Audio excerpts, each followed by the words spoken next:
Hi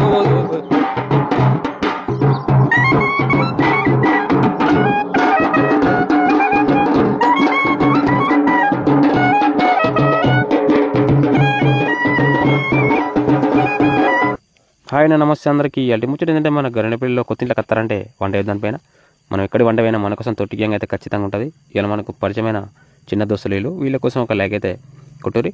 ఇక మొత్తం మీద కూరగాయలు అయితే అన్ని కట్టింగ్ అయిన తర్వాత నేనైతే టేబుల్ మీద పెట్టుకొని ఫస్ట్ అయితే పాయింట్ పెట్టిన తర్వాత ఉప్మా వేద్దామని గంజ అయితే ఎక్కించిన. ఇక మన తమ్ముడు అయితే గంట లేకుండా మంచిగా కానీ గంట అయితే కొట్టిండు. తమ్ముడు కోసం ఒక లైక్ అయితే కొట్టురి. ఇక మొత్తం మీద ఉప్మా అయితే అయింది. గింజ అయితే కింద పెట్టి మన తమ్ముడు అయితే మంచిగా దంచారు. ఇక అది అయిపోయిన తర్వాత నేనైతే అల్లాడ కూర వేద్దామని గంజ తెక్కించి అల్ల టమాటా నేను అల్ల టమాటా అయిన తర్వాత మనకైతే ఇంతలో థమ్సప్ బాటిల్ పట్టుకొని వచ్చారు. చల్లగా ముగ్గురం అయితే థమ్సప్ అయితే మొత్తం తాగిన తర్వాత ఇంకో గంజ ఎక్కించి పాలకూర కూడా వేసిన.